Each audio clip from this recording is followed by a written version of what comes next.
6 things we need to stop telling women they need to do. I am uncertain about the criteria that make someone qualified to distinguish between a woman and a girl. Similarly, I question the authority of anyone to dictate how another individual should conduct themselves.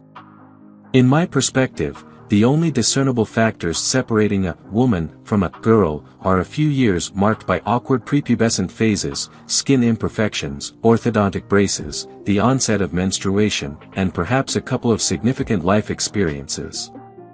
Upon waking up this morning, I found myself pondering, what the world truly needs is another article authored by a man detailing the most desirable qualities in a woman.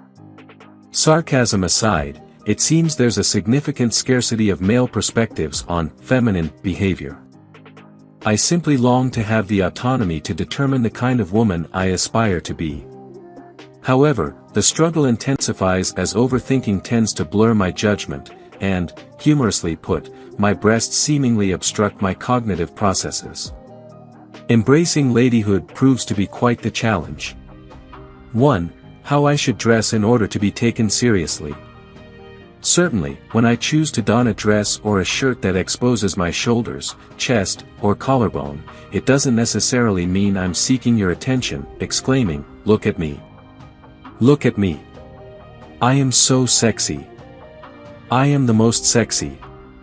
Displaying my collarbone is simply an expression of my femininity. I am a confident woman who may showcase different facets of herself, whether it be in sweatpants or even in the absence of clothing. In those moments, I am indifferent to whether you notice or approve. My choices are driven by my own desires and autonomy, and that, to me, is what defines my womanhood. 2. How I should speak, or express myself. Refrain from suggesting that only foolish girls internalize their emotions. However, I concede there may be some truth to this notion.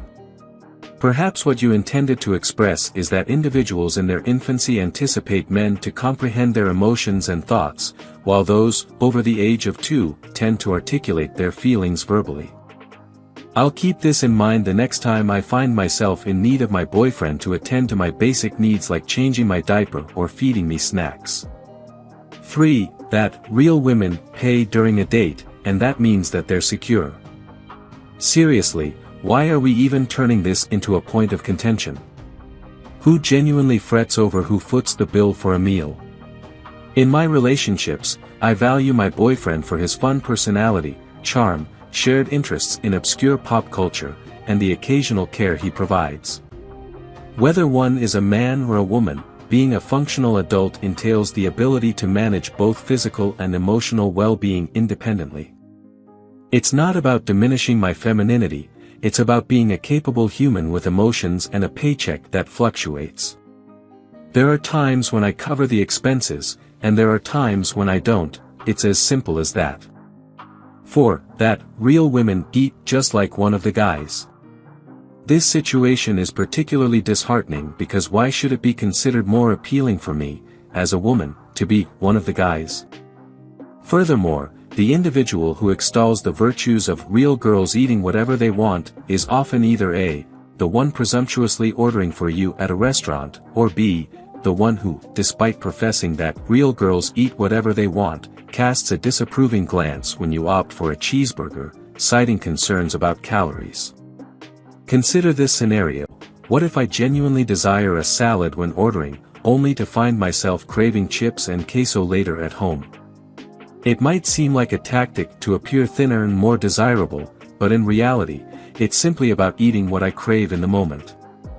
Whether it's a wholesome spinach and arugula salad or a full-fledged feast of a frozen pizza with pepperoni rolls on the side, I eat what I want, when I want. Deal with it. 5. That real women don't get wasted. Seriously? They don't? Well, thank you for enlightening me. I genuinely wasn't aware that it's not exactly in my best interest to indulge in a night of getting blackout drunk, devouring an entire pizza, and then passing out on someone's couch. But hey, since it's pizza and not salad, I suppose I'm a real woman after all, hooray. Here's the bottom line: if you want to drink, go ahead. Free booze is free booze. If you prefer a woman who abstains from drinking or likes to stay in, that's absolutely fine, and there's nothing wrong with that. It doesn't diminish the woman who enjoys whiskey, dancing, and letting loose on a Friday night. It just means she's not your type, and that's perfectly okay. 6. That real women only like certain types of books, movies, and TV. At times, I immerse myself in reading so extensively that it results in a headache. My literary tastes span across classics, YA, science fiction, dystopian novels, memoirs, and even the occasional indulgence in US Weekly. On the screen, I oscillate between The Real Housewives of New York, Pretty Little Liars, Orange is the New Black, The Vampire Diaries, Game of Thrones, and, yes, Honey Boo Boo. Oh dear. What peculiar conundrum is this? The fusion of literature with popular culture? The collision of highbrow with lowbrow? It's all a bit overwhelming. I'm feeling fatigued now. A nap seems like a splendid idea. Frequently, I find myself pondering the art of women's multitasking. How do they effortlessly balance maintaining a modest wardrobe, curating a refined collection of leather-bound books, monitoring their alcohol consumption, and yet, maintain an air of captivating allure? As if that weren't enough, now there's an expectation for us to possess basic knowledge of current events. It feels like a lot to handle. Perhaps I should retreat to the kitchen before the complexities of my lady brain become too overwhelming. If you desire to travel, go ahead. If marriage is your goal, pursue it. If focusing on your career is your priority, then absolutely go for it. Should you choose to get blackout drunk, that's your prerogative. If having 16 kids by the age of 20 is your plan, more power to you. Venturing on a journey of self-discovery while backpacking through the Himalayas? Enjoy the adventure. Making decisions or embodying traits that don't conform to societal norms doesn't diminish your womanhood, manhood, or humanity. It highlights your independence and incomparable uniqueness. Embracing the indefinable is truly the best stance to take. If you enjoyed watching this video, don't forget to like, subscribe, and turn on the notification bell, so you don't miss any new videos. Let us know your thoughts about this video in the comments section down below, and feel free to stay and enjoy it until the end.